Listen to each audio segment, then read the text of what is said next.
amigos, llegamos al momento de la entrevista principal. Hoy nos visita Daniela Magarazzi. Ella es directora fundadora de Magarazzi Consultoría Financiera. Y vamos a hablar sobre el planeamiento financiero para el crecimiento empresarial. Hola Daniela, bienvenida a Ruta Pyme. Hola Andrés, gracias nuevamente por la invitación. Un placer tenerte en el programa porque lo que le preocupa a todas las pymes, en verdad a todas las empresas en general, es las finanzas, ¿no? Son aquellas que nos permiten crecer, maximizar y en el tiempo llegar hasta el infinito y más allá. Así es. Así que quisiera que nos cuentes a todos nuestros amigos que nos están viendo cómo inician con este planeamiento. Ok, perfecto. Lo principal para iniciar con un planeamiento empresarial en una empresa, siempre digo, es conocer los números. Si no conozco cómo está la empresa, no puedo partir de un punto inicial para hacerla crecer. Entonces es tener claro cuál es mi margen de rentabilidad, cuál ha sido mi utilidad histórica, mi margen de costos, mis ingresos, el crecimiento, la estacionalidad que experimenta el negocio, y a partir de eso yo ya puedo empezar a construir cuánto quiero crecer en base a lo que ya tengo y cómo lo voy a ejecutar, ¿no? Cómo lo voy a planificar, que ahora hablaremos más de las etapas.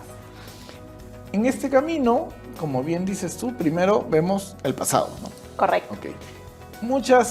A veces cuando hablamos de la estacionalidad o periodos o demás, algunos sectores o empresas dicen, no, pero a mí no me afecta tanto eso, o sea, como que no es tan visible, ¿no? Correcto. Como la campaña escolar, Día de la Madre, qué sé yo, en temas comerciales, ¿no? Okay. Pero hay que entender que siempre en todos hay una fluctuación, hay una estacionalidad, ¿no? Tal vez no tan fácil de ver como una campaña comercial de ese tipo, pero siempre existe, ¿cierto? Es correcto, y eso se visualiza netamente en los números. Quizás tenemos una idea, ¿no?, de qué nos afecta y qué no, pero finalmente el número es el que manda. ¿Y por qué no tener todo ordenado y registrado y tomar decisiones correctas en base a información real que yo tengo registrada de lo que le puede haber estado pasando a mi negocio o qué fechas le afectan más, ¿no? Claro, porque yo podría ver hacia atrás y ver, por ejemplo, del año anterior, mis ventas. Y debería empezar a preguntarme, oye, ¿y en este mes por qué vendí más, no? O Exacto. ¿por qué en este mes se cayó? Más allá de lo que pueda tratar de amarrarlo con efemérides y demás. Tal cual, porque eso va a ser un punto importante de partida para las proyecciones si es que hay que aislar algo que realmente no es parte de la operatividad normal del negocio, ¿no? Por ejemplo, el típico caso de pandemia que afectó muchísimo las cifras de las empresas. Claro. Y recién podríamos decir que se están recuperando sus cifras iniciales de prepandemia. Entonces, esa data está, digamos, como sucia, ¿no? Entonces hay que saber identificar, como bien dices, y preguntarse por qué acá vendí más, por qué acá vendí menos, y ver si es un factor netamente que obedece a algo operativamente del negocio en alguna fecha especial o es algo externo. Claro, como la pandemia, o sea, 3 años más o menos el panorama cambió y todos los factores exógenos han tenido demasiada relevancia, con lo cual, nuevamente, las fluctuaciones se destruyeron, por llamarlo de alguna Tal forma, cual. ¿no? Entonces, ampararte en eso ha sido un poco complicado para las empresas, ¿no? Así es, sí, es verdad. Perfecto. Entonces, una vez que ya analizamos esto y ya teóricamente tenemos la idea de qué es lo que pasó el año pasado o los años anteriores y cómo fluctuó, tal vez encontramos las razones. ¿Qué sigue?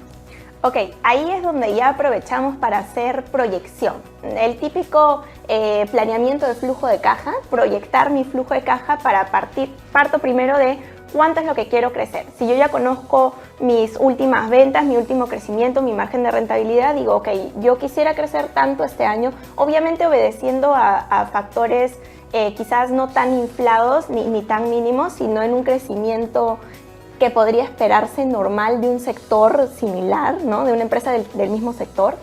Y en base a eso yo ya proyecto. Y si identifico en el camino que necesito invertir o reinvertir o voy a necesitar fondos para lograr ese crecimiento que quiero, ya empiezo a buscar fuentes de financiamiento. Y defino cómo va a ser el financiamiento, ¿no? Propio, deuda, combinado, a qué nivel, etc.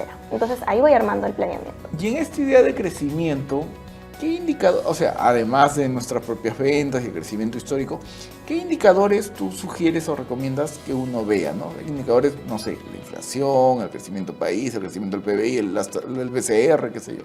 Ok, eso para proyectar. Para ¿no? proyectar, exactamente. Va a depender mucho del sector y porque hay muchos sectores que responden a diversos factores de la economía, ¿no? El típico que siempre se revisa es inflación, pero porque naturalmente es una subida de precios que se da todos los años. Que va como que transversal a todas las industrias. Sí, realmente, digamos, te suben los costos, te suben los proveedores, la materia prima y todo sube ajustado a inflación, ¿no?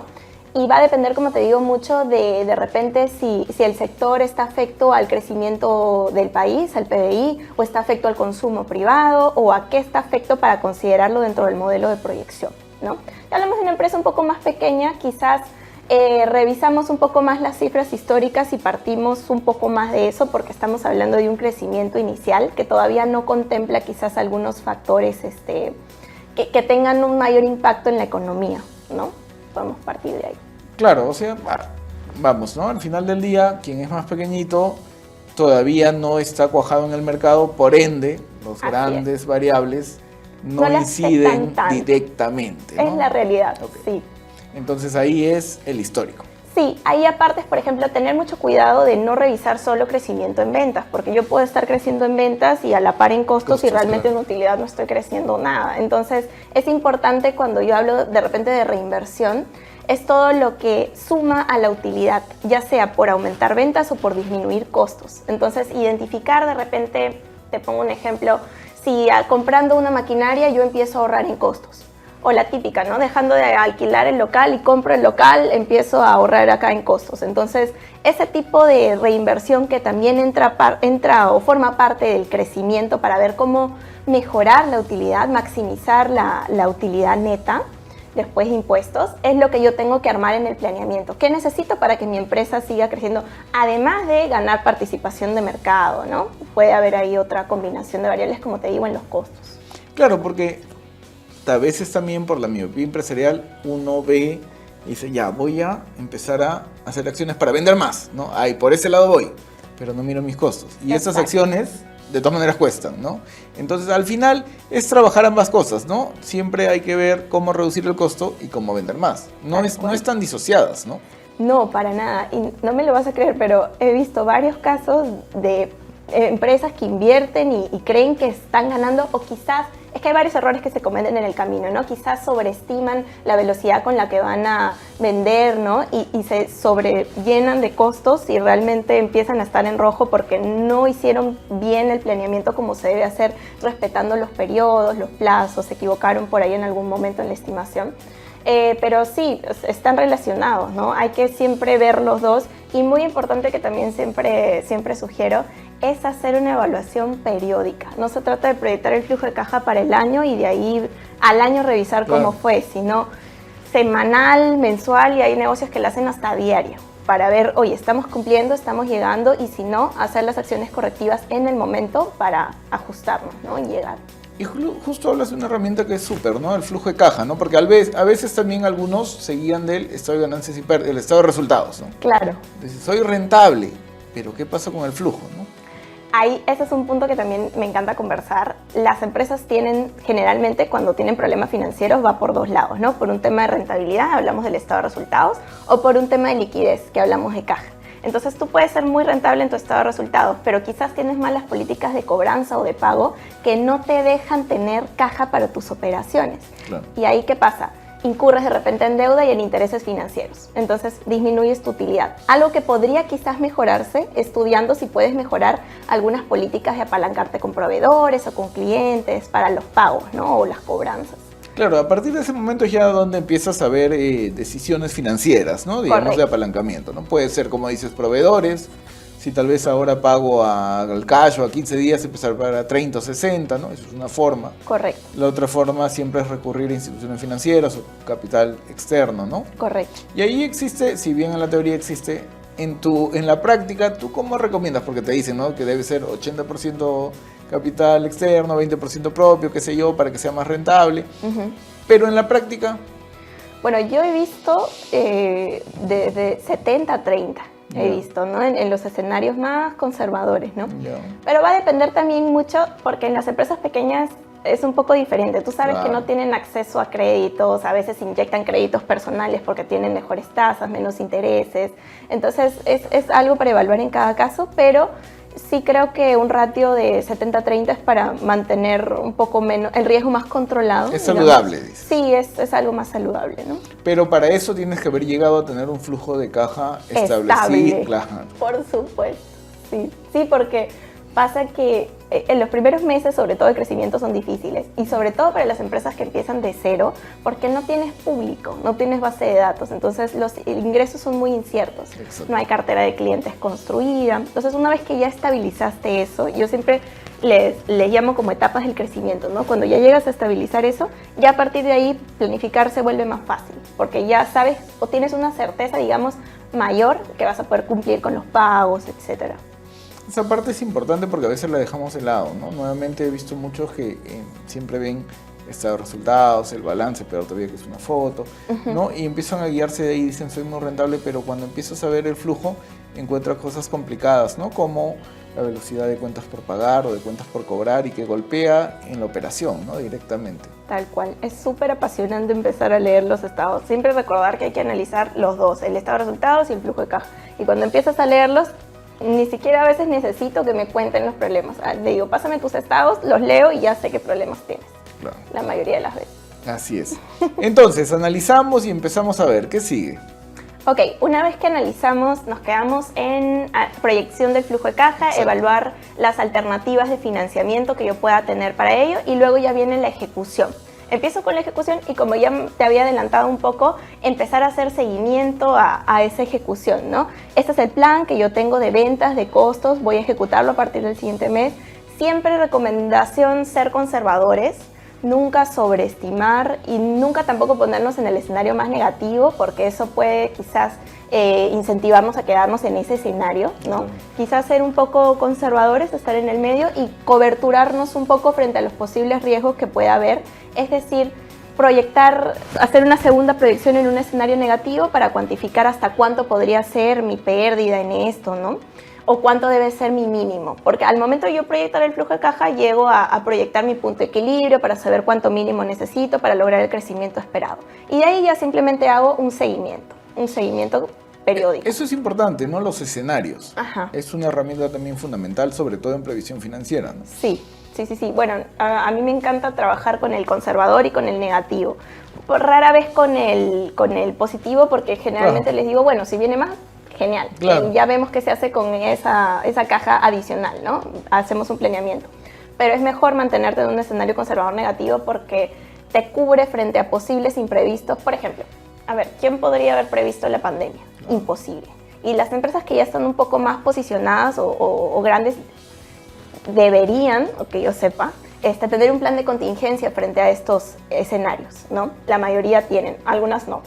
Y frente a eso te cubres, o ahí es donde te alcanza un poco, por ejemplo, empresas que estuvieron pagando meses, sueldos, ¿no? Claro. Quizás tenían este tipo de plan de contingencia para poder hacer frente a esos imprevistos. Entonces siempre es bueno también tener un escenario negativo que no vamos a considerar, digamos, el fin del mundo, es imposible, pero sí algunas pérdidas que puedan darse según quizás escenario político, escenario internacional, si mi negocio importa, exporta, tipo de cambio, dólares, tipo ¿no? de Los cambio dólares, también. claro. Eso es importante para los que importan, exportan o tienen doble moneda. Importante. Sobre todo en un país como el nuestro, ¿no? Porque no en todo, tal vez no sabe la audiencia, no en todos los países es natural que los ciudadanos puedan tener doble moneda, ¿no? Así es. Sí. El Perú es uno de esos escenarios raros. Sí, y hay varios negocios que su principal moneda acá es el dólar. Entonces están afectos a movimientos o fluctuaciones del tipo de cambio o comercio internacional. De repente si suben los fletes o se dieron nuevos tratados, ¿no? Les afecta. Claro, el precio de los fletes en la pandemia pues fue exorbitante, catastrófico, ¿no? Claro. sí. Y ahora está en tasas habituales, ¿no? Así es correcto, ya se recuperó. ¿Qué más nos puedes contar en tu experiencia para que nuestros amigos que están viendo puedan empezar en esa idea de construir un planeamiento, de tener un plan financiero, ¿no? Que es súper importante. Claro, bueno, en mi experiencia siempre les voy a recomendar que puedan verlo de la mano con un asesor, porque pasa que a veces los emprendedores, la gran mayoría, se dedican netamente a las operaciones del negocio, a lo que es su rubro, y eso está súper porque en eso tienen el conocimiento, pero siempre es bueno que un externo le dé una mirada externa y con una opinión más objetiva, ¿no? Porque a veces el emprendedor también se queda con, "Oh, es mi negocio, yo apuesto todo por él", y quizás a veces empieza a tomar decisiones más con el corazón que con la cabeza. Entonces siempre es bueno invertir en acompañarte con un asesor, que puede ser quizás periódico, ¿no? Luego de armar un plan, te puede hacer un acompañamiento periódico y tener la certeza de que alguien que entiende del tema financiero te está indicando cómo está tu negocio actualmente, ¿no? Eso también es importante. Que tengas una herramienta, ya sea en Excel, en Power BI, en el software que te descargues de tu web, el que tú escojas, que te diga actualmente cómo está tu negocio, que tú puedas acceder y sepas, ok, el negocio actualmente en la foto está así. Entonces tú vas a poder tomar decisiones más rápido. Te va a servir como herramienta para el directorio, para conversar con tus socios, evaluar qué tan bien se están ejecutando las acciones que planificaste, ¿no? Entonces, esas dos recomendaciones siempre de la mano. Eso es muy importante porque si tú no conoces, no vas a poder saber si estás creciendo o no, o en qué momento comprar esa maquinaria que quieres, implementar ese departamento de ventas que quieres o demás, ¿no? Así es, tal cual me ha pasado que a veces les armamos los planes a los clientes y les decimos, ¿no? Ok, esto ya lo puedes revisar tú o lo puedes revisar con nosotros para poder hacer un seguimiento, una actualización a cómo va la ejecución del plan, y a veces no lo hacen. Entonces, les enseñamos qué tan importante es que hagan el análisis, les parece espectacular, pero se quedan en el camino en hacer esa evaluación. Entonces ahí nos quedamos estancados, porque la finalidad de iniciar, digamos, la asesoría, el análisis, es que luego tú te quedes con el hábito de analizar tus números, leerlos y a partir de los números tomar decisiones, ya sea tanto como si vas a crecer o reinvertir, como si también quieras dar un paso al costado, porque los números también te pueden decir, ¿sabes qué? Lo que estás intentando no es rentable, ahorita el sector no está bien, o simplemente las estrategias no son buenas, hay mucha competencia, qué sé yo. Entonces también te puede dar un indicador de salte ahorita, que es momento de, y también te ahorras dinero de seguir invirtiendo. Me pasó también que revisamos un tiempo con un cliente que había proyectado quizás, era una inversión grande de un sector que se recupera, digamos, en 3 años en la normalidad, ¿no? Mientras se estabiliza. Claro. Y ellos quizás tenían en la cabeza la idea de que iban a recuperar en 6 meses o al año. Entonces ya no tenían caja para seguir aguantando lo que faltaba. Y eso es un indicador de, oye, bueno, esta es la realidad, que quizás no lo hiciste en un inicio, no hiciste el plan, pero en tu sector se recupera en este tiempo. La decisión es, ¿tú quieres continuar? ¿Quieres seguir aguantando con deuda, con lo que quieras financiar tu caja? ¿O quieres retirarte ahorita? Porque esa es otra opción. Claro. Entonces, es importante también tener claro el panorama actual y real, sobre todo, porque creo que en un momento conversamos también que muchas veces la contabilidad no siempre refleja la realidad de la empresa. Ah, no, claro, en países como el nuestro, un tema es llevar la contabilidad tributaria, por llamarlo de alguna forma. Claro. Y por otro lado, la contabilidad gerencial, si quieres verlo de esa manera. Tal cual, así es. Porque nuevamente hay que tomar decisiones. A veces es difícil dejar ir, ¿no? Sí, es difícil. Yo sé que hay también un factor de, digamos, amor al negocio o el tiempo que has dedicado, ¿no? Uno dice, oye, pero todo lo que ya dediqué. Pero hay que verlo desde otra perspectiva, ¿no? Como que ya agarré experiencia acá y puedo utilizar esta experiencia si quiero mejorar el negocio con las condiciones que ya sé que me tocan o quizás en otro. Eso es. Daniela, como sabes, los espacios audiovisuales son tiranos el tiempo, con lo cual quisiera invitarte a una reflexión final. Yo creo que nuestros amigos ya tienen una idea clara, por lo menos de por qué deben hacerlo, que es una herramienta súper importante para su crecimiento, pero quisiera tal vez un mensaje final para la audiencia. La cámara es tuya, por favor. Gracias, Andrés. Sí, bueno, un mensaje corto que me encanta siempre también repetir es que no se olviden que el que maneja las finanzas de la empresa, maneja la empresa. Entonces, a partir de las finanzas, nosotros vamos a poder tomar decisiones en todos los campos. Si mejorar el producto, reinvertir, crecer, absolutamente en todas las áreas de la empresa. Entonces, no desestimar esta área y darle mucha atención y mucho foco desde un inicio, ¿no? Porque va a ser el punto de partida. Es una base o un pilar principal de la empresa al que generalmente lo dejamos para el final, cuando no debería ser así. Debería ser el que dirige toda la operación. Perfecto, Daniela. Daniela, muchas gracias por visitarnos. Gracias a ti, Andrés, encantadísima. Un placer. Amigos, fue Daniela Magarazzi, directora y fundadora de Magarazzi Consultoría Financiera, con quien hemos hablado sobre planeamiento financiero para el crecimiento empresarial. Ella nos deja un mensaje potente de primero analizar para poder planear y tener esa idea de crecimiento, esa ruta que nos diga si efectivamente llegaremos al norte que nos hemos propuesto.